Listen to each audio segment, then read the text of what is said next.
Yo guys, what's going on? Lucky here, and at first I hope you all had an amazing Christmas and I wish you all the best for 2017. So with that out of the way, now let's focus our attention to GoldMalac, because he's playing the Object 907 on Highway. And now I can understand that some of you guys might think, huh? What the heck is an Object 907? I've never seen that tank in the Soviet tech tree. And you guys are absolutely right, because the Object 907 isn't like an ordinary tier 10 Soviet medium, such as the Object 140, the Object 430 and the T-62A. This thing is actually a clan WoT reward tank, so that means that only a handful of players actually have access to this vehicle. And GoldMalac actually happened to be one of those few players. So what's the Object 907 like? Well, oh boy, here we go. Alright guys, hold on. Overall it's very similar to the other three Russian medium tanks. It has a 100mm gun with 312 alpha damage and 264mm of penetration. DPM wise it clocks in at 3080 damage per minute, which is better than the T-62A and the Object 140, but nowhere near as good as the monstrous DPM of the Object 430. Accuracy wise it hangs kind of in between the T-62A and the Object 140. 1.35 with a 1.92 second aim time and dispersion values of 1.12 while moving, 1.12 while turning the hull and 1.10 while turning the turret. 16 degrees gun elevation, 5 degrees gun depression, almost identical to the T-62A. Then mobility wise it leaves the other behind with 55 km power forwards and 20 km power backwards. It has a horsepower to ton ratio of 17.09 and a very decent terrain resistance as well. Also 50 degrees hold reverse, 54 degrees turret reverse, basically the best of the four mobility wise together with the T-62A. Then armor wise on the hull 100 at the front, 85 at the side, 45 at the rear. For the turret 228 at the front, 180 at the side and 46 at the rear. Yet again very comparable to the T-62A. And at last 400 meters view range, 850 meters single range, pretty much the standard shit for every tier 10 medium tank. So altogether it's basically a more mobile version of the T-62A with a little bit DPM boost. I know I could have just said that, but hey, I had to fill this boring part of the gameplay with something, right? So with all of that boring part out of the way, let's actually take a look how GoldMalac is doing right now. So as you guys can see, he made his way up to the town. And this is quite unusual because it's usually only the heavies who go there. But it seemed to work out just fine for him. So he spots a T-34 Black Edition, and he's just tumbling him down very easily, putting shot after shot into his tracks, and his teammate finishes him off. But there is a stock Tiger, no problem for him. But if you take a look at the minimap, all the mediums and some of the tank destroyers of the enemy team actually overtook the northeast side of the map, and they're already pushing into our base, so it doesn't look too good for GoldMalac right now. But he doesn't seem to notice quite yet, because everything is just going fine and dandy for him. There is the Tiger 2 again, takes a pop shot, doesn't hit it though, and now he goes after the enemy Jaegeru. And the Jaegeru is just too focused with the I-3 in front of him, so Malak gets easy shots into his side, puts one in, next shot goes into the tracks him, makes him stationary, and there's just basically nothing this Jaegeru can do right now. Instead of just sitting still and taking every single shot from GoldMalac. And Jaegeru is almost down, and Jaegeru is down right now. And GoldMalac has secured himself his first kill of the game. And what he does right after this is he's hiding behind the building until he gets unspotted, because there are three very nasty artillery in the enemy team. And now he's stealth again, he takes a quick little shot at the Tiger 2 and he takes off, because just now he realized what I already mentioned before, is that their base has completely fallen right now. So he's heading back to deal with the enemies who are now trying to flank him. So on his way back he spots the little bulldog, take a quick little shot at him, and he manages to penetrate the bulldog, taking off a fair amount of hit points from him. Now he advances his way through the town towards their base to see if he can kill the remaining tanks. And now he spots an enemy T-34. So he's taking it careful right now. He takes a little shot to remove the cover. And he's reloading, takes another shot, takes down a car. That's very unfortunate. Takes another one, oh it bounces, oh that's some very bad marksmanship, man. Come on, maybe the next one will hit. No, it won't hit as well. And now he loads a heat round. And remember, heat rounds might have better penetration, but they do very bad against spaced armor and tracks, as you guys could see right there. But luckily the next heat round manages to penetrate its target. Now he lost vision on the T-34, so he drives forwards to knock off the little wall to spot them again. Takes another shot at the T-34, he doesn't penetrate him again. He is really having a hard time killing the T-34. So now the next shot finally does some damage to him. Thank God. Now he's aiming for another one. Takes a shot. Oh, he misses his shot again. Oh, damn. He's wasting so much ammo right now. Can he hit him now? No, he bounces off the cheeks and he receives a hit. And now he thinks, well, fuck it. I'm just gonna go after the Lurven, who is not even paying attention to him, so therefore he can put round after round into the side of the turret. Now he turns his turret very quickly towards the T-34 to bounce a shot, very good play by him, and then he finishes off the Lurven. Now Malak is focusing his attention back to the T-34, he puts in a great round, and now the T-34 is only a one shot for him. Can he manage to finish him off? Yes he can, he finally kills the T-34 after I think he bounced like 10 rounds on him. That's crazy, man. He really had a struggle killing him. Hopefully it won't screw him over at the end of the game. So now these guys are dead. GoldMalac is heading back to the more dense part of the city because he is getting surrounded.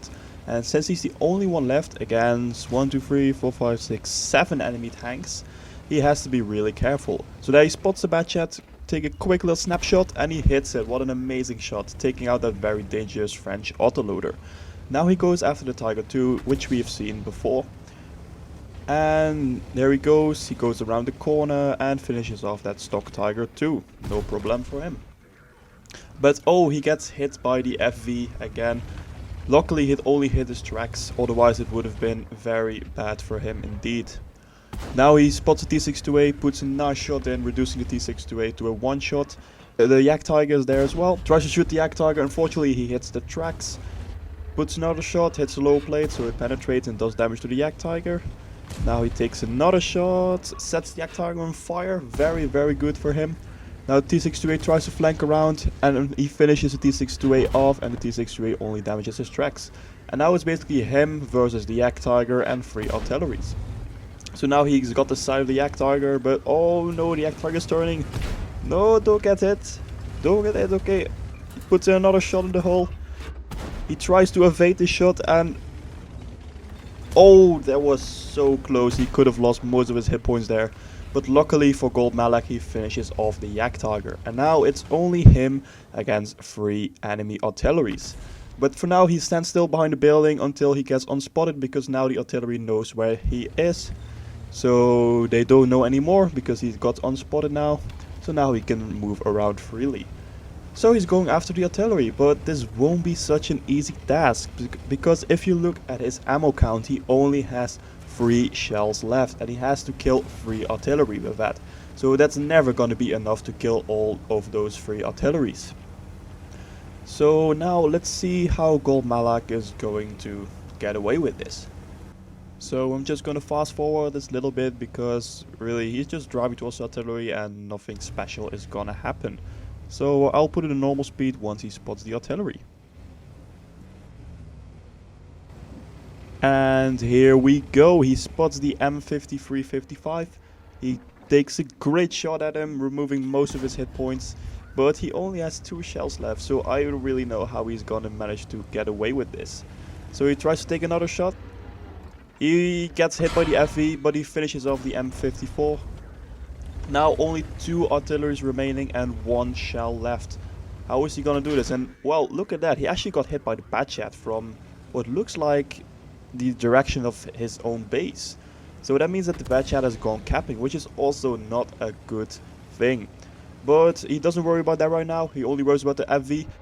He puts in his final shot, he rams the FV to death, losing quite a bit of hit points because the FV is quite a heavy vehicle. And now, oh, the Batchat just narrowly misses his shot. And he's trying to get unspotted right now.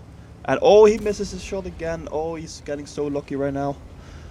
And it looks like the heat has calmed down right now because he got unspotted.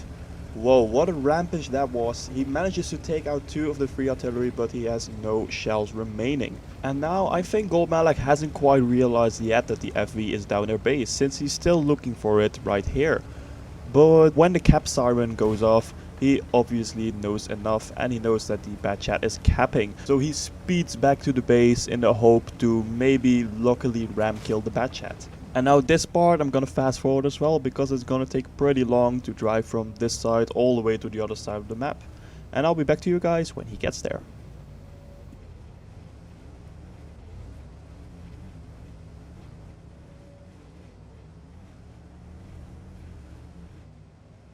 So as you can see right here, GoldMalac is almost there, but the bad chat is also almost finished capping.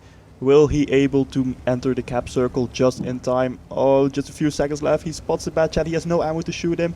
And oh no, the bad chat has already captured the base. He tries to ram him, but unfortunately it wasn't enough. Oh god, what a heartbreak. This must have been so sour for GoldMalac. He could have had the most amazing carry of his game and the most biggest Colabanos medal that I have ever seen. But, oh well, at least he did a very good job at standing alone against 7 enemies. He almost manages to kill them all, so this is quite an accomplishment. So now without further ado, let's take a quick look at the post-game stat. So, oh boy, what an intense game that was. Unfortunately, he did manage to lose it. I feel so bad for him. But let's take a look. He got a few medals. He got a Bruiser medal for setting the Yak Tiger on fire. He got a Duelist medal, a Fire for Effect medal.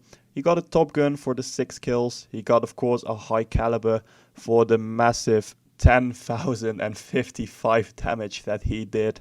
And he also got a Rally Walters for the 9 kills he got. Also, he did got his Mastery, although he didn't win, which is still quite sad. And he got 980 base experience. Let's see at the financial stats. Yeah, that doesn't look too good. He fired a lot of heat rounds because, well, actually he had to because he fired every round he had. So yeah, therefore he lost almost 50k. And he got in total 2,421 experience with all the bonuses combined. So yeah, at least he got still quite a good game, but it would have been so much cooler if he managed to win it as well. But hey, you can't have it all, right? So anyways, GoldMalac, thank you so much for sending me this replay. I thoroughly enjoyed it, and I hope you'll get over the heartbreak pretty soon, buddy. So if you're watching this and you think like, damn, I also have a very good replay that I want to share, well, you can do so by just simply checking the description down below. There I have everything explained on how you can send me your replay. So guys, that was pretty much it for today. Thank you all so much for watching. I'm gonna go off and blast some shit away with some awesome fireworks while enjoying some champagne, and I will see you all in 2017. Take care and peace out.